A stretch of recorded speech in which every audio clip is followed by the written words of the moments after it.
Our next Easter themed story is called The Easter Egg Farm by Mary Jane Auck.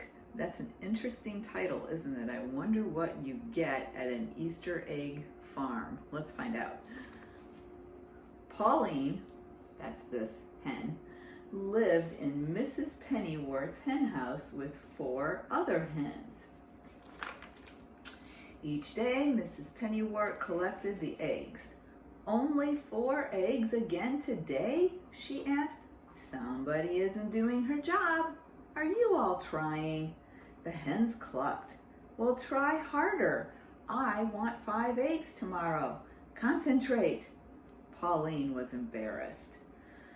She was the one not laying an egg, and every time she tried, the other hens squabbled. Pauline couldn't concentrate in all the confusion. "Pauline is lazy," one hen clucked. "I'm not lazy," Pauline said. "I'm just different."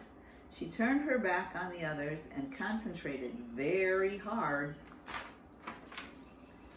Finally, a wonderful thing happened.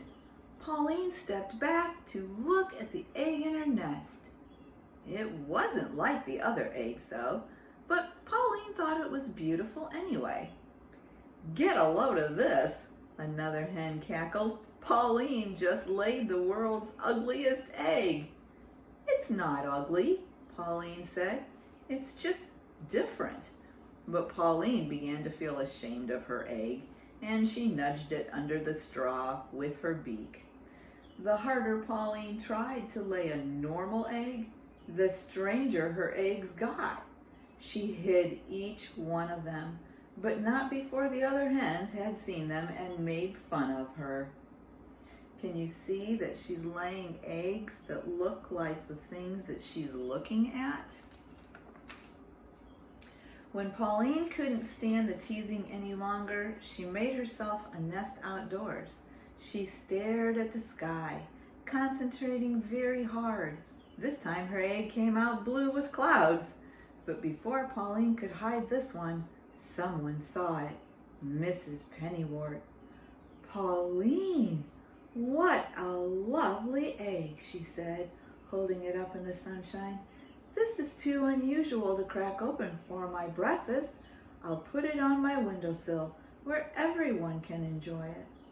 The next day, Pauline laid an egg that was even more unusual. Mrs. Pennywort was delighted. "Can you make more eggs like this?" Then Mrs. Pennywort noticed a ladybug on a blade of grass right in front of Pauline. "Hey, I get it. The eggs come out looking like what you see, right?" Pauline blinked. She wasn't quite sure how it worked herself. "This is fantastic," Mrs. Pennywort said. "Come into the house with me. We'll see what kinds of eggs you lay in there." Pauline loved being inside. There were lots of pretty things to look at. In her new surroundings, Pauline became quite creative. Soon her unusual eggs lined all the windowsills of Mrs. Pennywort's house. One day, a lady appeared at the window. "Are these lovely Easter eggs for sale? I need one for every child in town. They're for the annual Easter egg hunt." "No problem. We can lay that many eggs, can't we, Pauline?" "We," thought Pauline. She'd never seen Mrs. Pennywort lay an egg, so she knew it was up to her. Laying eggs for the Easter egg hunt would be an honor. She clucked happily. "Come back for your eggs the night before Easter," said Mrs. Pennywort. Pauline was so excited she started laying 2 eggs a day, then 3, then even 4. Mrs. Pennywort began taking Pauline on field trips for inspiration. The first week, they went to the art museum. The second week, they went to the ballet. Pauline was so thrilled by the music and dancing, she laid more eggs than ever when they got home. Look at all those ballerina eggs. Finally, it was the day before Easter.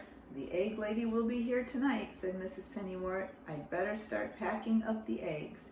She lifted an egg from the windowsill. Uh-oh, there's a crack in this shell. Mrs. Pennywort ran to another window. Pauline, some of the eggs are, well, hatching. We shouldn't have left them in the sunshine. Soon, baby chicks were popping out all over the sunny side of the house. Stay in there, Mrs. Pennywort shouted at the unhatched chicks. You're ruining the eggs. But the chicks didn't listen. They just kept hatching and hatching. Mrs. Pennywort took the broken shells to the table and frantically tried to glue them together. It's no use. I was never any good at craft projects. Just then, there was a knock at the door. Yoo-hoo, called the egg lady. I'm here for the Easter eggs. Do I have a deal for you? Cried Mrs. Pennywort.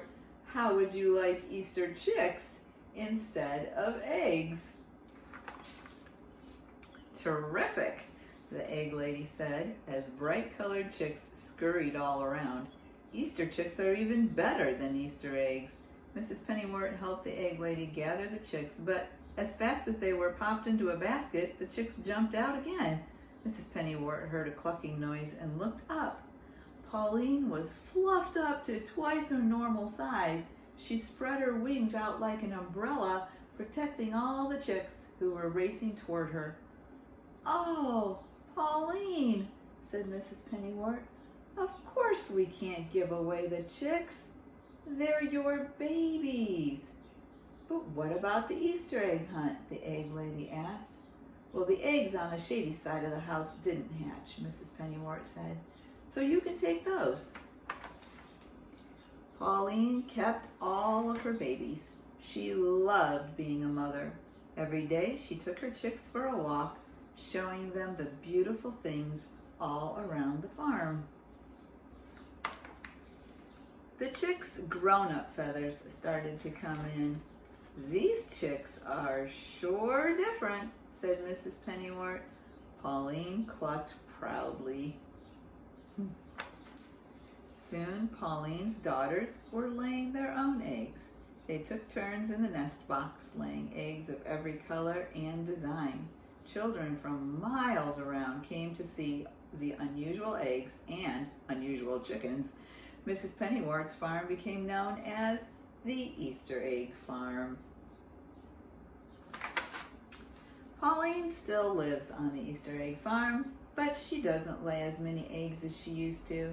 And now, whenever she feels an egg coming on, Pauline closes her eyes, doesn't concentrate on anything, and then lays a perfectly ordinary, plain white egg, just to be different. That is an awesome story.